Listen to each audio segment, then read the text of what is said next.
Today, we're diving into a white paper that, well, to call it radical would be a massive understatement. It takes a look at our world's most deep-seated problems. We're talking war, poverty, the endless cycle of debt, and it says these aren't political problems. They're not failures of ideology. They are engineering flaws. And if they're engineering flaws, they have an engineering solution, one that's rooted in the fundamental laws of physics. This is our deep dive into the Lanier Qraptor protocol. All right, so here's our flight plan. First, we're going to unpack what the protocol sees as a colossal 1,700-year-old accounting error at the heart of our economy. Then we'll get into the wild part, the solution based on quantum physics.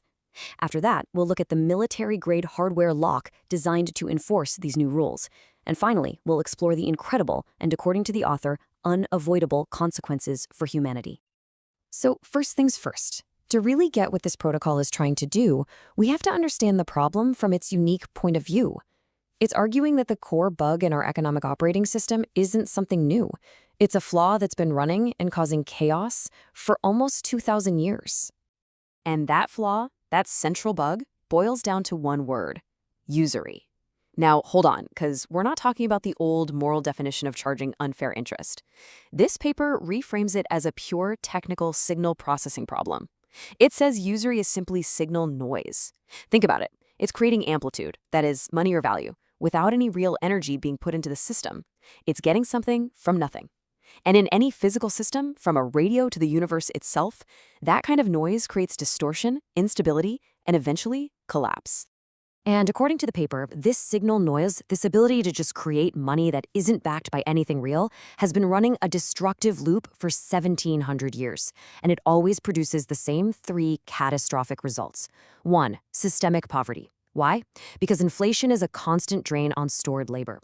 Your savings account is literally stored energy from your work, and inflation is the system silently stealing that energy. 2. A perpetual war economy.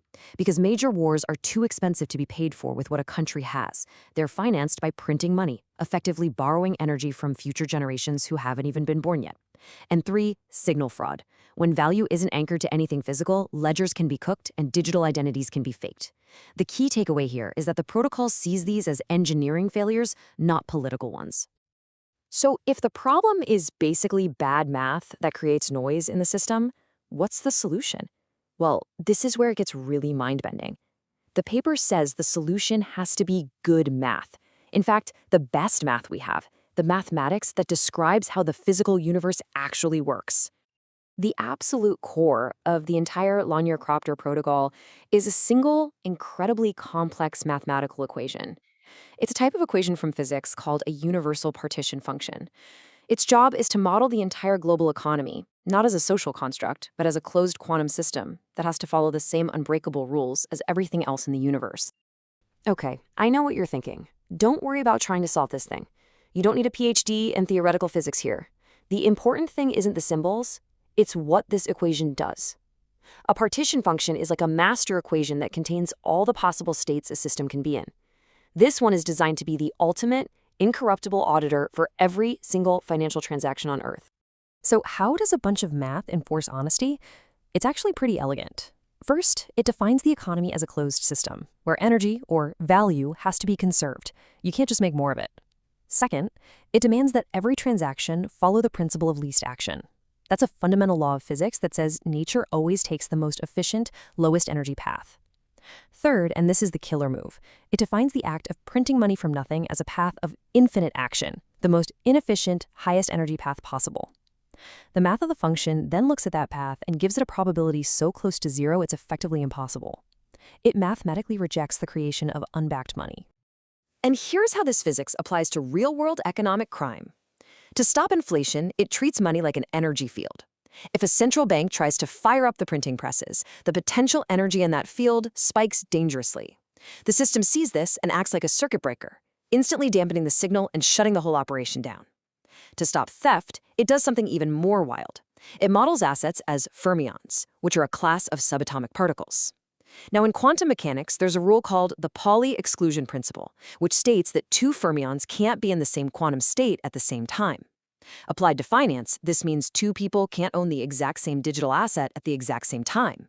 It makes financial crimes like double spending or rehypothecation physically impossible, not just illegal. And when you lay it all out side by side, the contrast is just stark. Our current system is built on a foundation of trust.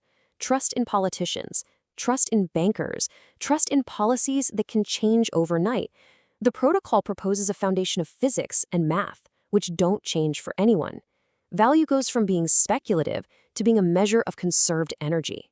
The vulnerability to fraud, at least in theory, is completely eliminated by a hardware lock, and the outcome shifts from a self-perpetuating cycle of inflation and debt to a system of stable value and real equity. So the math is beautiful, it's airtight. But math runs on computers, and computers can be hacked, right? An equation can't stop a hacker on the other side of the world. This is why the math is only half the solution. It needs to be anchored to the physical world with an enforcement mechanism that is unbreakable. And this is where the military dimension becomes crystal clear. The protocol doesn't just borrow ideas from physics, it imports the non-negotiable real-world security standards of the U.S. Army's Signal Corps. The whole philosophy here is to move security away from vulnerable software, like passwords and firewalls, and bake it directly into the physical hardware itself. You can't hack a microchip with a line of code. And this is the lock. It's a mathematical tool called a Dirac delta constraint, and its job is brutally simple. When you try to make a transaction, the system asks one question and one question only. Does the user's digital signature perfectly down to the last bit match the hardware signature of their physically verified device? If the answer is yes, the transaction goes through. If the match isn't 100% perfect, if even a single bit is out of place, the transaction's amplitude collapses to zero. It doesn't get rejected, it doesn't bounce back with an error message, it just ceases to exist, as if the request was never made. This is designed to make remote hacking and identity spoofing physically impossible, because a hacker in a basement somewhere cannot fake having your physical device in their hand. So let's put the pieces together. We have an economic system governed by the absolute laws of quantum physics, and it's locked down by an unhackable military-grade hardware constraint. So what happens when you flip the switch and turn this system on for the whole world?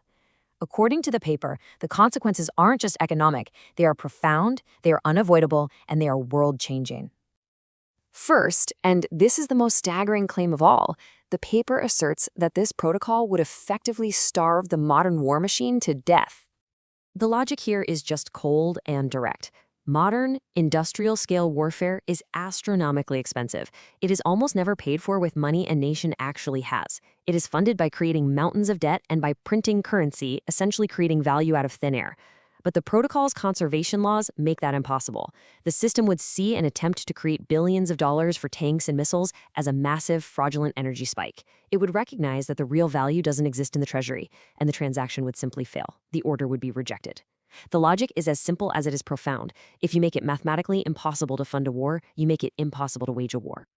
The second monumental claim is that this protocol would systematically eliminate the root cause of systemic poverty.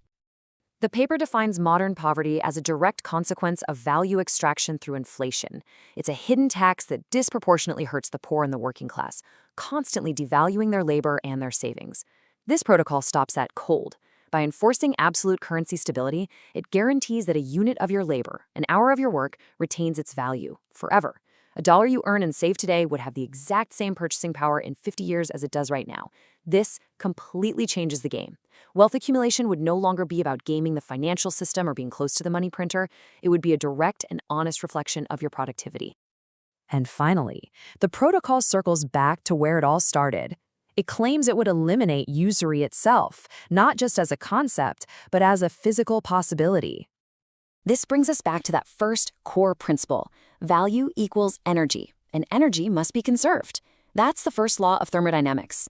The entire model of debt-based interest or usury is a claim that you can get more energy out of a system than you put into it without any extra work. The protocol's core equation recognizes this for what it is, a physical impossibility, an anomaly, and it rejects the transaction. So what happens to lending? It's forced to evolve. It has to shift from a model of debt and rent-seeking to a model of equity. Lenders and borrowers become partners in a venture, sharing the risk, and if the project is successful, sharing the real rewards. So after going through the quantum physics, the military security, and these absolutely world-altering claims, what's the final takeaway? What are we supposed to do with all of this? The Lanier-Qraptor protocol isn't being presented as just another political ideology or some utopian fantasy. It's being framed as a necessary, critical system upgrade for human civilization. It's a proposal to fix a deep 1700-year-old accounting error, not with more politics or policy, but with the only tools the author believes are reliable enough: the immutable, non-negotiable laws of mathematics and physics. It's about replacing our fragile trust in human institutions with cold, hard, verifiable mathematical proof. And that leaves us with one final, incredibly provocative question. It forces us to look at everything differently. Are our most painful, persistent, and destructive problems — war, poverty, debt — truly the result of bad politics, of flawed ideologies, of simple human greed? Or, as this paper boldly claims, are they just the predictable output of a broken operating system, the result of a single mathematical error made centuries ago, just waiting for an engineering solution? That is the challenge and the possibility this protocol puts before us.